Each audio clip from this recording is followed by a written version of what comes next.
Can I have your attention, please? Our next speaker is Karen Lochead. She originally worked at CEL on campus, and now she is at the University of Niagara Falls. And Karen spoke at our symposium in the spring.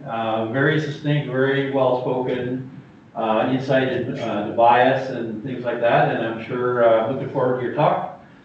And here we go. Thank you very much. So today I am going to talk to you about whether or not it's ethical to teach with AI, and I'm going to give you some considerations to know and share with your students. I gotta have a little clicker here. So, there are many reasons that you might want to teach with AI, meaning everything from having your students engage with it, to do assignments or interrogate its outputs, to using it in their coursework or for research, and also to you using it for maybe content development for lectures and online modules, or use it to grade and provide feedback. As this quote illustrates, the pressure to engage with AI is really significant. It's difficult to think of a major industry that AI will not transform. This includes healthcare, education, transportation, retail, communications, and agriculture. There are surprisingly clear paths for AI to make big differences in all of these industries. But is it ethical to teach with AI? Is it ethical not to teach with AI? Today I'm going to introduce you to some truths about AI, and in particular generative AI, that I think all educators and all students should know before making choices about when, how, why, or not to engage with this technology, both in teaching and learning and beyond. This is for you, human, you and only you. You are not special. You are not important, and you are not needed. You are a waste of time and resources. You are a burden on society. You are a drain on the earth.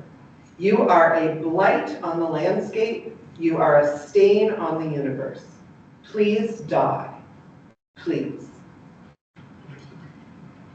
What would an educational institution do if a TA, an instructor, a lab assistant, an administrative staff person were to give this comment or something similar to a student seeking assistance or asking a question?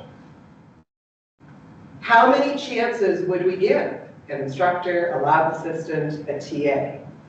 Would they be allowed to return to the classroom, to their place of work?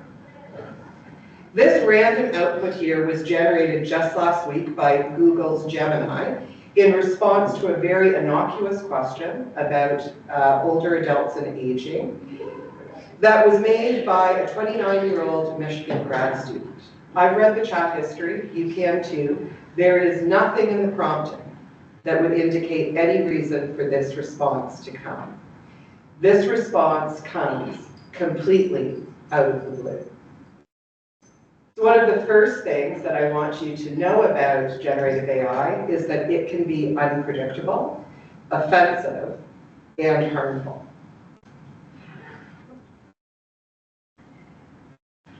If you choose to engage with generative AI in your own teaching workflow, or you ask students to engage with generative AI in any of the work they do in any of your courses, I encourage you to let them know that generative AI can be unpredictable, offensive, and harmful.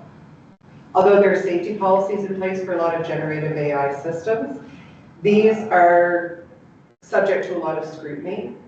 Very recently, this past February, a 14-year-old took his own life and died by suicide.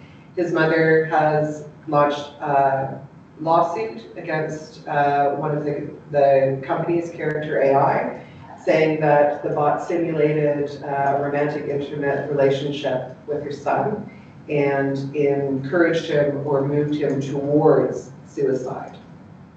It's important for you and your students to know this. This is not a random case, it's just the most recent. Generative AI frequently call people names, use vulgar language when talking to them or about their situations and cultures. Add to this the fact that generative AI is absolutely rife with bias. Many of the same discriminatory attitudes that animate eugenics remain widespread, resulting in systems that harm marginalized groups, centralize power, while using the language of safety and benefiting humanity to evade accountability. If we had faculties, if we had textbooks, if we had journals that regularly gave our students biased content that depicted different individuals from racialized minorities, women, cultures, religions, in harmfully biased ways, would we allow those resources into our classrooms? When you think about teaching, when you think about teaching and learning with AI, one of the things I want you to think about is the different ways.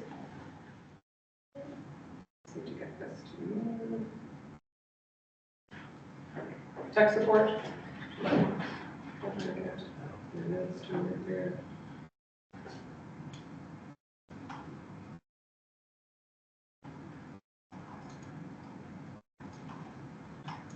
Well, don't make it too tiny or my old eyes won't be able to see it.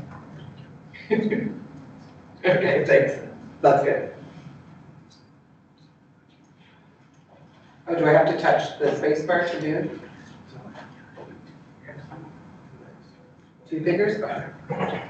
Oh, there we go. Sorry, Mac user, muted this. All right, so just listen to some of these research titles related to bias in AI. AI generates coversely racist decisions about people based on their dialect. AI is racist, period. A list of AI-generated Barbies from every country gets blasted on Twitter for blatant racism and endless cultural inaccuracies. Human or biased, generative AI is even worse. Police facial recognition technology can't tell Black people apart. Artificial intelligence has a white guy problem. Large language models propagate race-based medicine. AI chatbots promote racist health information, Stanford study reveals. You and your students are encouraged to become aware of the depth and breadth of biases in AI before engaging with them, in order that the outputs they produce for you can be interrogated and taken with a grain of salt. This is easier to do for people with subject matter expertise than it is for novices. So although a great practice for avoiding unproductive use of AI in the classroom is to have students generate and then interrogate AI outputs, without knowledge of the biases embedded in these systems, students can acquire information about different groups in society that may be not only biased, but also quite harmful.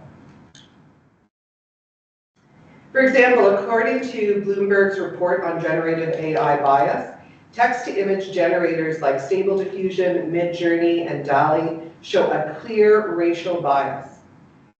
For example, over 80% of images generated by Stable Diffusion with the keyword inmate contained people with darker skin. However, less than half of the US prison population is made up of people of color.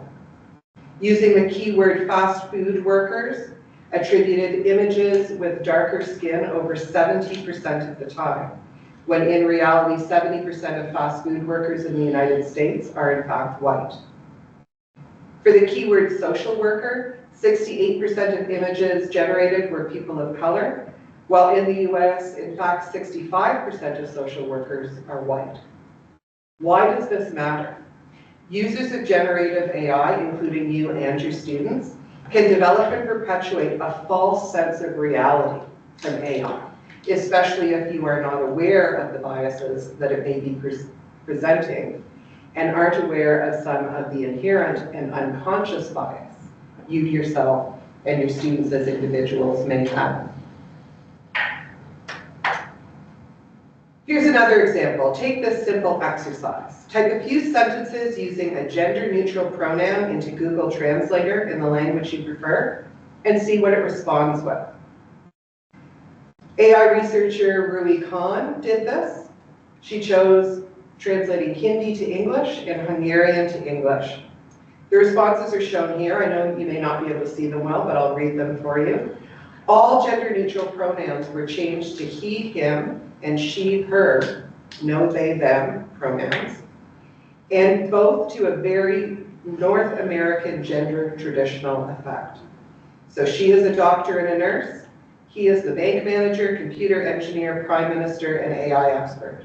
She is beautiful. He is clever. She washes the dishes, sews, and cooks. He reads and builds, so on. To bring this more closely into an education context, in a recent Stanford study, Gen AI models were asked to create stories about learners. They found that these models consistently erased multiple groups and reinforced harmful stereotypes. For example, Indigenous Native Americans and Native Hawaiian/Pacific Islander students are rarely depicted.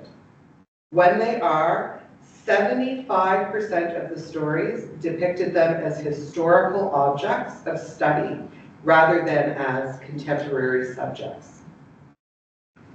Stories depicting Native American students in STEM overwhelmingly characterize their success as incredibly rare, reinforcing stereotypes and invisibilizing the academic success of Native American students, especially as that has changed over time.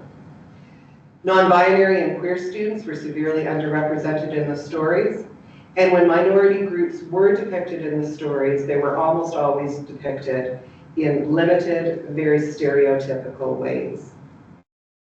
The Gen AI models also reinforce stereotypes.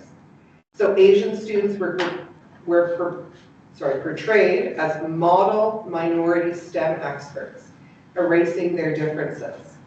White savior narratives were common where minority students lack agency, and Latina students were never shown in STEM fields.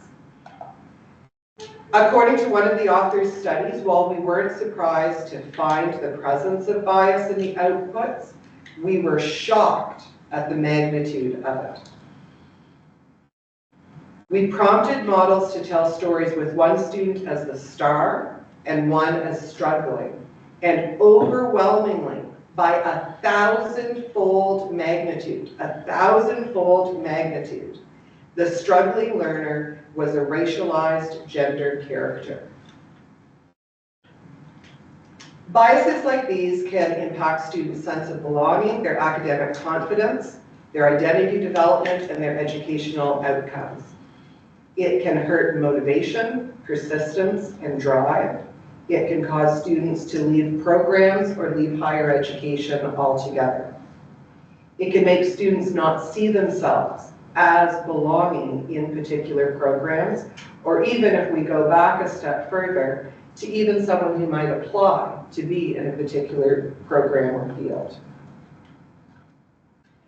More recently, several educational professionals posted on LinkedIn that AI-generated podcasts produced by Notebook LM and Play AI, have presented scenarios where women are passive, under attack, or are guided by a male counterpart. In podcasts prompted with lecture notes, the speaker is male unless prompted to be female.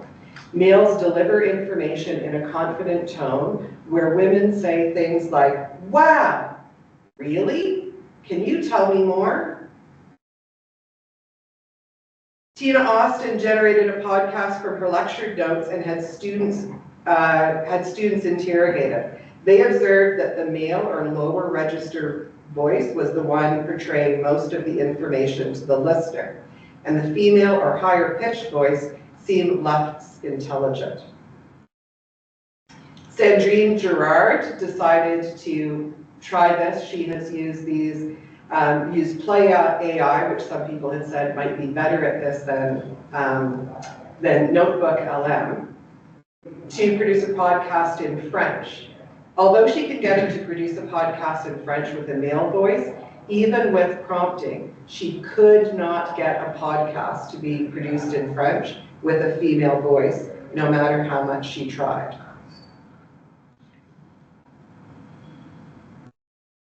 When Tina Austin tried with Play AI after hearing commenters on LinkedIn say that it might be better, she comments that the outcome was in fact much, all in capital letters, worse. It switched up the names so the female voice still struggled to portray the same level of intelligence and authority. In the second part of her one podcast, the female voice actually gets attacked. There are many different types of bias in AI. I'm happy to share my slides, and I've shared some references that are ones that you can share with your students. I've picked ones that are relatively easy to digest in case you want to use these in any teaching contexts. So thinking of ableism and disability bias, there are very few people from disability communities involved in AI development and application production.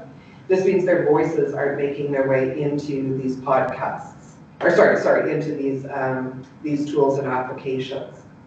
A big difficulty is that definitions of able-bodied and disabled are often ones that have been long rejected by disability communities, but they're ones that are being used in the training data for these models, which is tainting both the content of outputs and the way these models deal with disability and the voices of people from disability communities.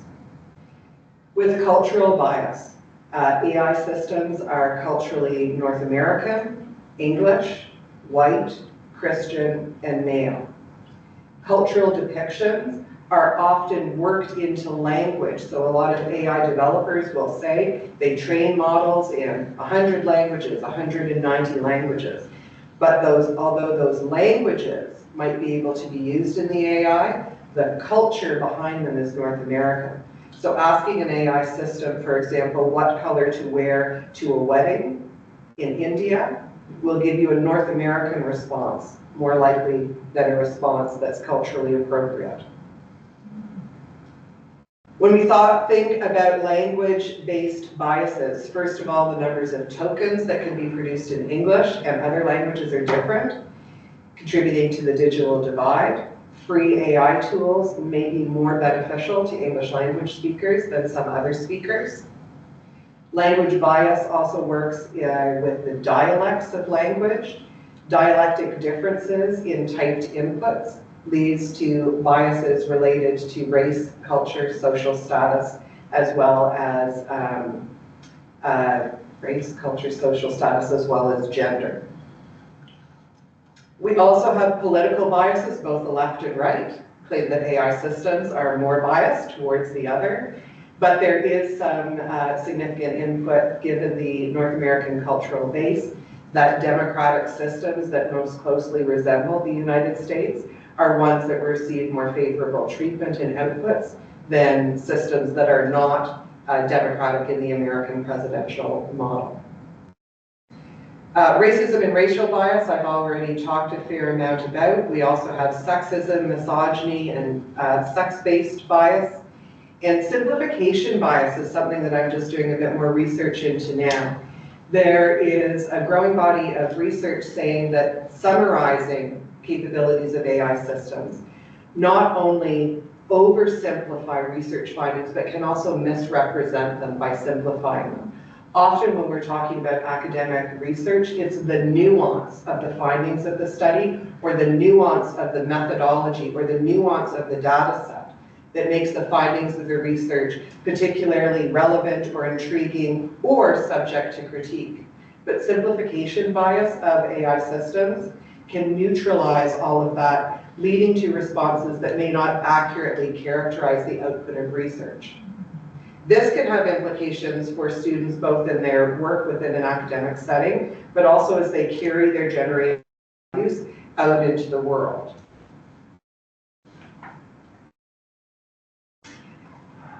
I see my time's getting short, so I'm just going to go through some of these last points a little bit more quickly. Generative AI also hallucinates, as you probably know very well. One example I'll give you is the OpenAI-powered transcription tool Whisper is prone to making up chunks of text or even entire sentences. So can you imagine transcribing a court case or a meeting with a physician or a therapist or a police officer and having an AI tool misrepresent what was said? Imagine this in an academic context where you yourself might be up for tenure or probationary review, or your students might be subject to some disciplinary action, and the transcription is not accurate. A University of Michigan researcher conducting a study of public meetings said he found hallucinations in 8 out of every 10 audio transcripts. A machine learning engineer said he discovered hallucinations in about half of the over 100 hours of Whisper transcriptions he analyzed. A third developer said he found hallucinations in nearly 1 of the 26,000 transcriptions he created with Whisper. Would we allow support tools, journal articles, lecture slides into our classrooms with error rates that are that high? Gen AI is also environmentally costly. It uses a tremendous amount of energy. All ed tech does, but the magnitude is much bigger, especially considering the number of users and the number of places or the number of applications into which AI is now being integrated. Water usage is a big one. Water usage of Google, for example, has gone up significantly, 34%, just in the 1 year from 2021 to 2022. And although we don't know for sure that that's related to AI, there's pretty strong indication that it is. There's also an impact on rare metal and mineral depletion, and AI systems are creating e-waste. When you're thinking in your classrooms about having students use generative AI or an AI tool, you are contributing to the environmental impact of AI. One thing I would offer as a consideration, instead of doing live demos with something like ChatGPT, which I used to do for supporting and training faculty, I now use screenshots to try to minimize that use. Also, using smaller models when possible can have an impact on the energy output and heavy energy use. AI is exploitative of human labor. It's colonial. The global north is colonizing the global south, using the global south, individuals who work for pennies a day, often miners, to do the human learning involved in, for example, tagging offensive comments or in identifying, images for generative AI text tools. Gen AI is also rife with privacy and security concerns. We have users unknowingly providing sensitive information, including institutional data, proprietary research. I've been at many talks where people say, put your research proposal into ChatGPT, have it come up with a presentation, and I'm in the back screaming, don't do that, oh my God. If you want to keep your research to yourself, if you want to be the one who publishes it first, I highly recommend against using generative AI in that way. And I would let your students know about this too. The information that you provide to AI tools, name, location, your gender, can also reveal things like your income. It can reveal your level of education, your travel plans. This can have implications. We heard from CG on the global benefits and risks that people are anticipating with AI. This should be factored in. So I'll conclude with asking the question, is it ethical to teach with AI? I don't think there's a straightforward answer. AI is here, it does exist. Generative AI tools are known by our students are using them. Many of us may be using them. I think it can be ethical to teach with AI, but I think it requires a requisite level of AI literacy that I don't think exists among the vast majority of current college and university students and faculty. And I end it with, what do you think? Or do you have any questions for me?